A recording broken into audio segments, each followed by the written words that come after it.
Do you feel how you expected to feel as you're preparing for your birth or as you are in your postpartum experience? When you are feeding your baby, are your days filled mostly with feelings of contentment and ease, or are they filled with stress and anxiety about feeding your baby? I am so delighted to share this conversation with Lisa from Empowered Birth Coaching as we discuss the differences between creating a birth and postpartum plan versus creating birth and postpartum preferences and why it's so important to distinguish between these two things. This conversation, I think, can be applied to any part of motherhood. So welcome to the Milk Making Minutes. I'm your host, Lo Nigrosh, an international board certified lactation consultant, a childbirth educator, and a doula. And I am on a mission to make feeding our babies that much easier. Enjoy. So Lisa, there you have it. So good to see you. If you are feeling like you could okay. So if after listening to this you're thinking, you know what? Before we jump is. into today's topic, Are you feeling the way that you need to feel? In order to be the person who you helps you figure came out on why as others like are a going collaborator, through and we decided did why into your life. exactly 12 days of postpartum Christmas, with which was somebody really, really fun. So can help you then figure out you have why started your own www.quavinbirthservices.com can really help. So tell me a little bit about your podcast, and then we're going to talk about in person what we're getting into if you live close or okay, virtual awesome. visit, So Lo, you've inspired me across the board. So please I think. reach out by insurance. So first I was a client before help you feel good being about all of your a birth worker myself. Then I'm a birth worker. Then I'm in the throes of trying to wean and utilizing virtual support. That was just so helpful at the time. And now I'm following in your podcasting footsteps because I really think that you were able to get messaging to me that I otherwise wouldn't have been able to find. And so I've started what I've called the Empowered Pregnancy Podcast. And it's my way of getting information into the hands of pregnant women, women trying to conceive, and postpartum moms to talk about birth and birth planning and then what it looks like to have the newborn. I thought that today it would be really interesting to talk about the difference between birth preferences and a birth plan.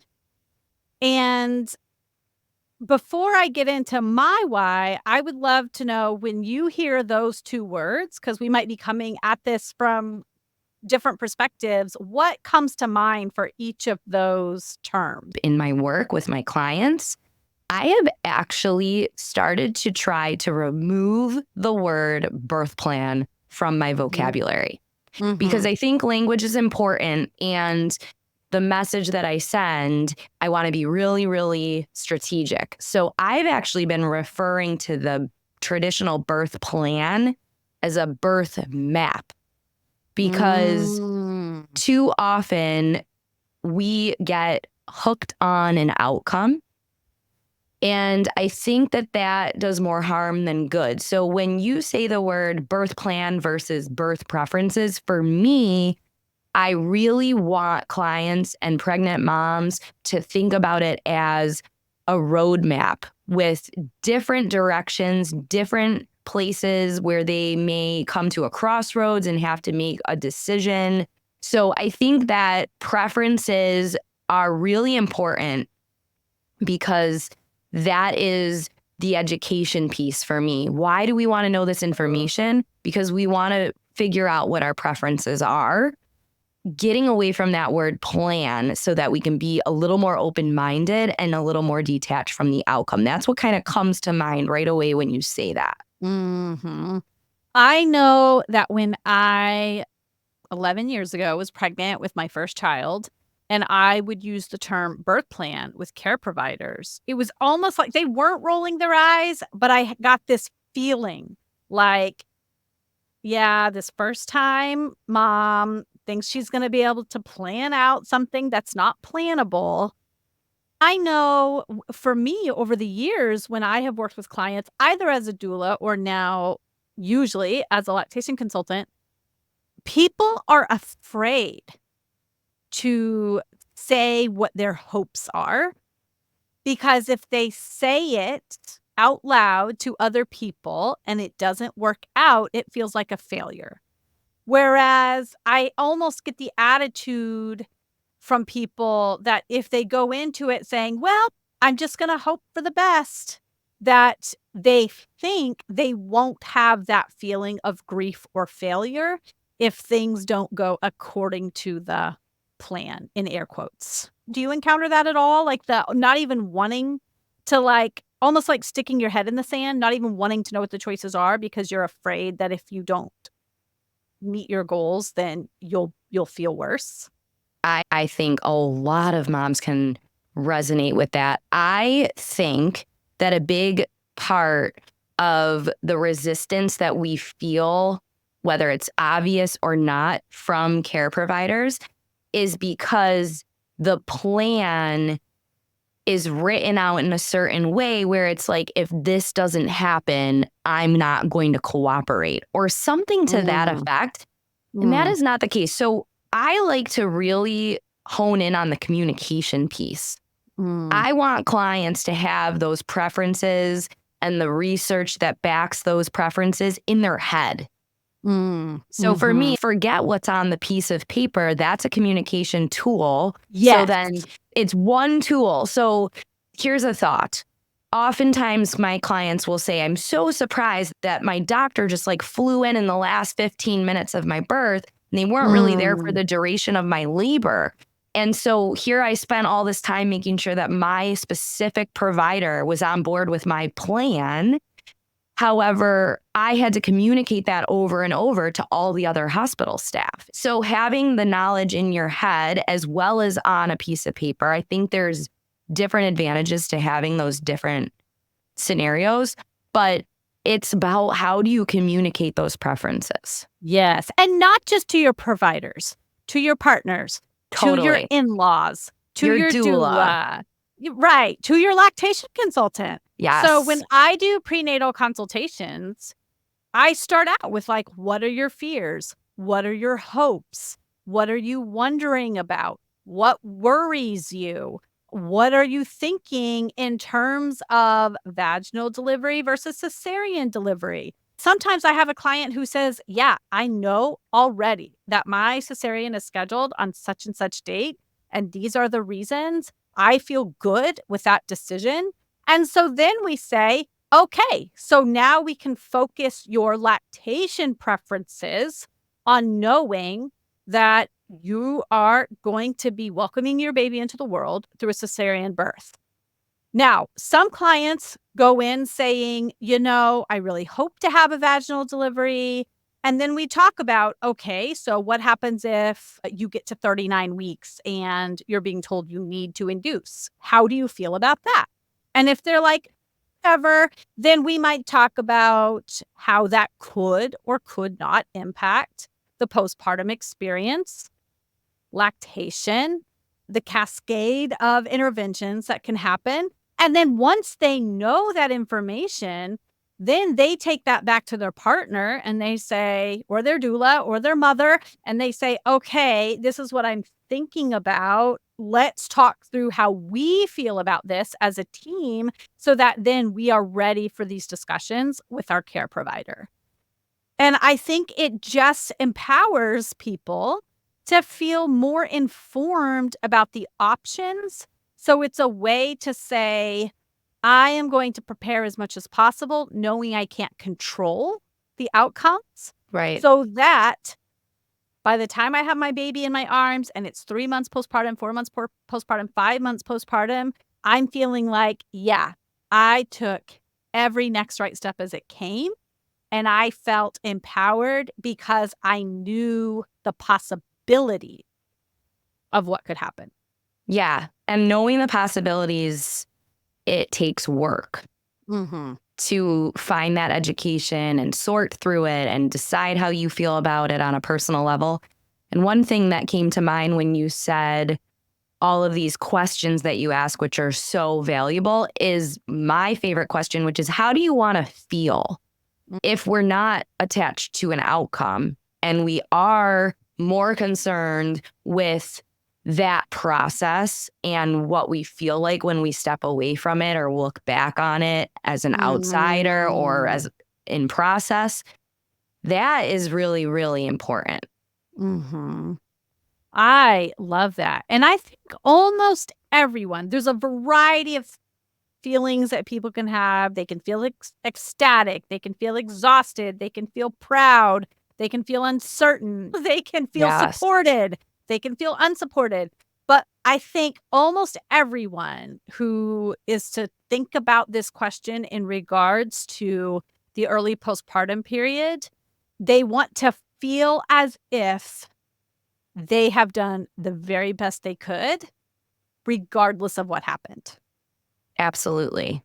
And for different people, though, that it could be completely different outcomes. But if they say, you know what, this scenario got brought to me and I made the best decision I could given the information I had, and the information I had was solid, that's when we don't have to deal so much with that postpartum grief or that grief of losing a breastfeeding experience that we wanted to have. I agree with that. And I think a lot of what I talk about is asking for what you want. So I think that if I ask the question, how do you want to feel? You can also flip that if it's easier to say, here's what I don't want. I don't want to feel manipulated. I don't want to feel coerced. I don't want to be talked down to. I don't want to be dismissed. I don't want to be told what to do in every situation, because as a mom, you are the only one that knows what's best for you and your baby most of the time. And so I think that the birth plan on paper becomes less and less important when we really center it around that empowerment and being a part of every decision, like you said. There's literally no way that we could know every twist and turn. And I'm convinced after being in this work for this period of time that that's intentional. We're not supposed to know. It's preparing us for that postpartum period. Right. Yeah, that's so true. I was thinking about when you were talking about, asking the question, how does this make you feel? That I could use that more in my current life with a 10-year-old and a 6-year-old. Like, I think about how often I go through life feeling grumpy towards my kids, feeling grumpy about getting dinner on the table, feeling grumpy about the feelings they might be having. And when I can stop and say, wait a minute, how do I want to feel as a mom? And how do I want my kids to feel as a part of my family? I don't want grumpiness or anger or frustration to be the primary mood that they think about when they look back on their childhood. So if that's the way I want to feel relaxed with my family. I want to feel engaged with my family. I want to feel joyful with my family. I want to feel respected with my family. I want my kids to feel respected. I want to have autonomy. I want them to have autonomy. So if those are the feelings I want, what do I need to change about the way I'm interacting? And I can give a quick example. It is so easy when our kids are like doing something that we're like, oh my gosh, why are you doing that? Like bringing in a bowl of mud, right? Like, let's say the kids are out in the yard. This is real life at my house. My 6-year-old is like the messiest. So let's say she's bringing in a huge bowl of mud. My first response to her could be, oh my gosh, get that out of the house. What are you doing? But if I can catch myself, I can stop. I can say, whoa, you're really working on something. I can give her eye contact and make a smile to let her know, like, I enjoy you being around. I'm going to smile at you when I see you. And then I still might not want mud in my house, but the mood might be, well, let's get this back outside and you can show me what you're working on, or, help her figure out a way that she can still have her needs met and I can have my needs met. And I think this is the same with lactation, right? Or birth or the postpartum experience. If you want to feel relaxed, if you want to feel at ease, if you want to feel empowered, then what are the ways that you need to change either the way you're thinking or what you're doing or who you're interacting with in order to get to that feeling? And those are the things we want to focus on in the birth preferences.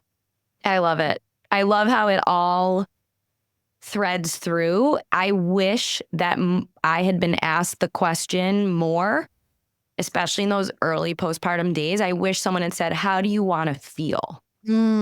Because then I would have been able to say, I'm struggling to ask for help, but I know that this is how I'm feeling and this is not how I want to feel. And I know this is how I want to feel, but I don't know how to make that happen. And then I could have been inviting the help in to help me problem solve and critical think. I just think that that is the common thread. Sometimes it takes more support to get to that answer, and it's a trial and error. So it's not always going to work. And then we go back to the drawing board. So getting the lactation support, joining my Fierce Mama circle for postpartum new moms, like whatever it is, you shouldn't feel bad or guilty or shameful about asking for that help. Yeah. It's interesting. I just saw a prenatal client yesterday, and this is essentially her second baby. She talked about how needy her first child was. And I started to ask, what do you think he has sensory needs? She's like, oh, yes, he's 2.5. And I was like, it's so funny in those early days, until we really get to know our child, we keep trying to fix them. We talked a lot about this, you and I, because I had a very similar experience to you sensory wise with my child. And until I stopped and said, how do I want to feel with my child? I want to feel connected. I want to feel like I'm meeting their needs. I continued to try to fix sleep, fix feeding, fix, the clinginess. And now I have a 10-year-old that still wants me to lay down with him in bed while he goes off to sleep. And I know I'm not going to have an 18-year-old wanting that. And so every night that I lay down with him, I'm wondering, is this going to be the last night? And in the moment, it's hard. But if I think about how do I want to feel 10 years from now, I want to feel like, yeah, we did it. I missed those days. They were hard. And I want to feel connected to my child. So I'm going to choose this hard thing right now. And not every night can I get there, but keeping the focus on how do I want to feel now and how do I want to feel 3 months from now, a year from now, 5 years from now, 10 years from now can really help kind of focus in on what the right choices are. And the right choices that you make might be different than the right choices I make. Your right choice might be, you know what? I want to feel like I can connect with my partner, and I will connect with my child throughout the day. And I am not going to lay down with a 10-year-old. And it's totally fine, but you don't know what those answers are going to be until you ask yourself the question. Yeah. And we don't want to get caught on an outcome, whether it's prepping for birth or postpartum or 10 years in. And we can pivot if we need to. Yeah. And there's nothing wrong with that. Like you brought up dinner, and I would beg to go out on a limb and say a lot of us don't love that we have to come up with dinner ideas and the grocery shopping. I went from loving cooking pre-baby to now every night I'm like, oh, the hell am I going to make? Right. 5 years ago, you would have known me to make everything from scratch using all these great nutrient-dense ingredients. And now I'm like, takeout would really put some ease into my evening. And I want to feel chill tonight with my family. And that's just a pivot that I am making in this season, and that's okay. I love that. Okay, so I think this is a good philosophical way of approaching this. And I don't actually think we have to get into the nitty gritty of what it actually looks like to sit down and create that birth preferences. Because if you are listening to this and you are thinking, I am pregnant or I am in the early postpartum, and when I ask myself how I want to feel, I am not there, then what we need to do is need to reach out to Lisa for some empowered birth coaching. And you need to reach out to me for some lactation consultation. And I think we can both guarantee that we cannot deliver specific outcomes, but we can help you get to however you want to feel and help you pivot at the right times to continue to feel the way that makes you most happy and satisfied with your postpartum journey. I couldn't have said it better myself. Awesome. Well, we'll have all of our links in the show notes, and this will be going out on both my podcast and yours. So I think we can add in anything extra about specific links we can find. Yeah. Awesome. Thanks so much for taking this time to record with me. Thanks, Lo. Bye. So there it is. Are you feeling the way that you need to feel in order to fulfill the reason you became a mother, the reason you decided to welcome a child into your life? If not, working with somebody who can help you figure out why things are difficult can really help you to get to that next step of feeling secure and feeling at ease with your family. So please reach out. I am here to help you feel good about all of your baby feeding choices. You can find me at www.quabbinbirthservices.com. You can book right online. Most of the time, I can get your visits covered by insurance. So I can't wait to see your name pop up on my calendar.